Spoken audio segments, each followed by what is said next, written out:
Senses में, I am very sorry.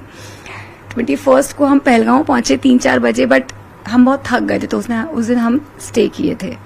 22 को हम निकले पहलगांव में सारे स्पॉट्स जो थे उसका सर्वे के लिए, एंड जो मिनी स्विट्जरलैंड कहते हैं वो हमारा लास्ट स्पॉट था। उसको करके हम 1 बजे वहां से गुलमार्ग के लिए निकलने वाले थे, but as we have a very hard luck, bad luck, whatever, हम 1 घंटा लेट हो गए।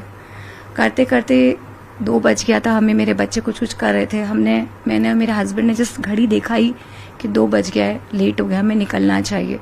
But my daughter was doing zip lining, तो करने गई थी, नहीं कर पाई। जो भी थे ये लेके गए थे, तो काफी दूरी पे था वो, तो शौर्य दूर थे।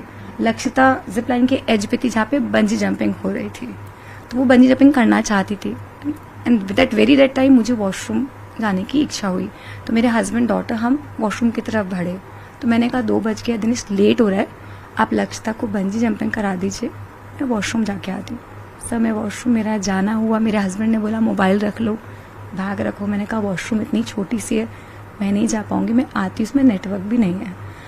जैसे मैं वॉशरूम में घुसी, फायरिंग की आवाज़ आई, बट क्योंकि वहाँ एक्टिविटीज़ हुई थी तो मैंने ही उम्मीद करी थी कि जब मैं बाहर निकलूंगी मुझे ये देखने को मिलेगा। 2 या 3 फायरिंग सुनी मैंने, बट मैं नॉर्मली मैं जब बाहर निकली तो मुझे जो साथ में टूरिस्ट उन्होंने बताया कि टेररिस्ट का अटैक हो गया।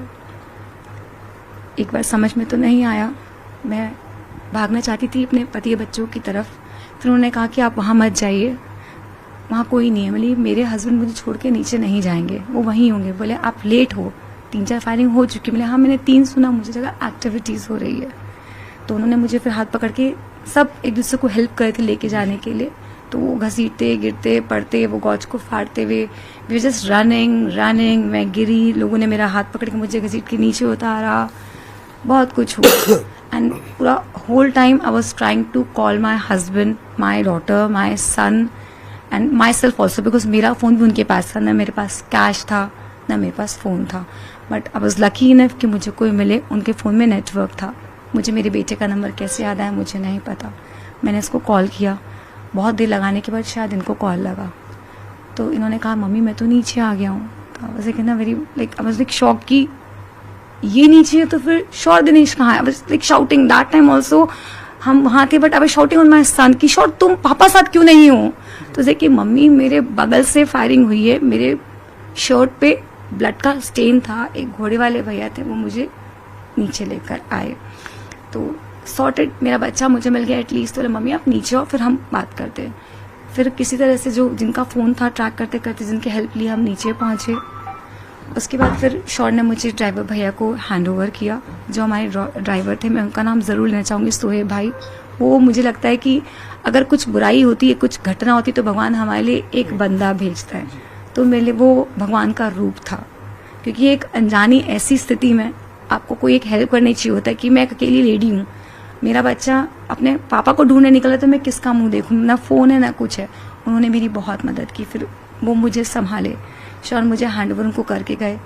ये बोले मैं मम्मी ऊपर जा रहा हूँ, मैं पापा को देखता हूँ। मैंने कहा तुम ऊपर कैसे जाओगे? मैं भी चलूँगी। तो देखिए मम्मी अपन हैंडल नहीं कर सकते, एंड मैं बहुत बुरी स्थिति में थी, मतलब कीचड़ में फंसे, सब कुछ गंदगी में थी। मैं सेंसेस भी नहीं था, constant I was crying like anything. मुझे बहुत लगा था कि मूवी चल रही, शायद ये अब एंड हो जाएगा। उसके बाद आई रिमेम्बर कि थोड़ा देर बाद फिर शायद कोई अनाउंसमेंट हुआ। मैं जगह जगह पूछ रही थी, मिसिंग, मुझे एग्जैक्टली नहीं याद है कि क्या स्थिति थी। 4 बजे के आसपास मेरे हस्बैंड का कॉल डायल हुआ, अप्रॉक्सीमेटली, मैं कंफर्म में नहीं बता सकूंगी। वही ड्राइवर के फ़ोन से मैंने किया, ड्राइवर का फ़ोन था, इनका था, वो जो हेल्प किया वो चले गए। तो 4 बजे के आसपास मेरे हस्बैंड के फ़ोन में रिंग हुआ।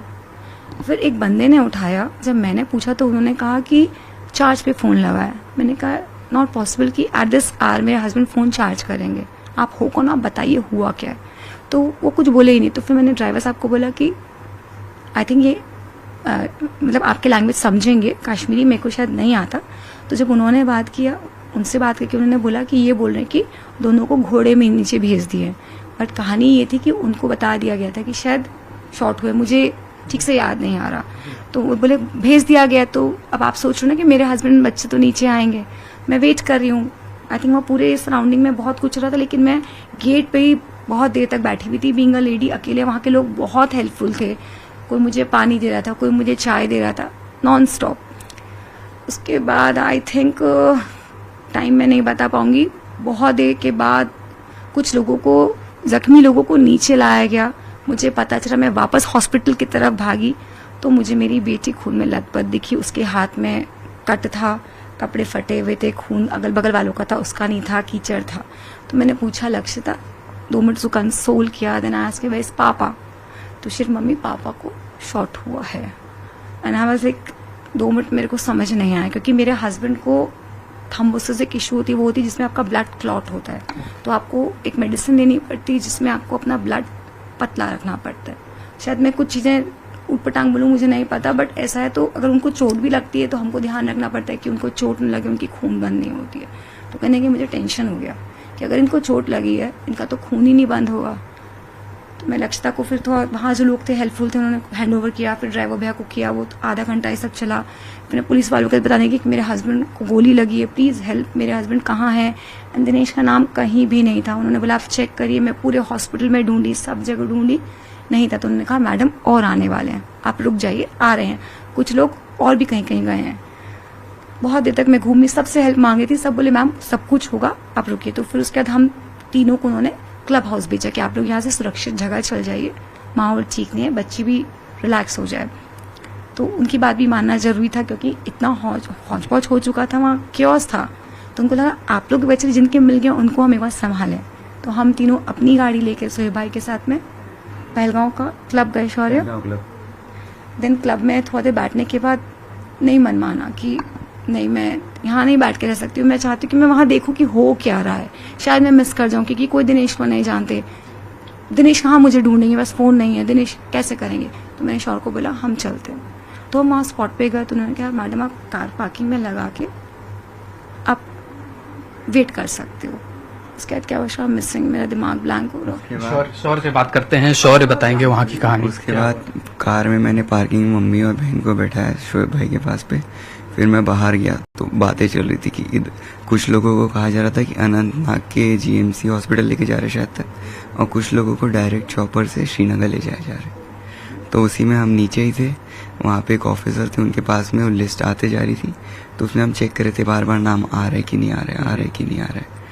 उतने में ही फिर मैं, सारी दुकानें तो बंद हो गई थी, तो मैंने वहीं बोला कि मेरे को एक फ़ोन चाहिए, बस कुछ भी करके एक फ़ोन और एक सिम। तो वहाँ पे कोई एक अंकल थे, उन्होंने अपनी दुकान खोली, पुलिस वालों से बात करके मेरे को एक फ़ोन और एक सिम दिया। तो मैंने वो लेके मम्मी को दिया और उनका नंबर घर वालों को दिया, ताकि मम्मी घर वालों से बात कर पाए।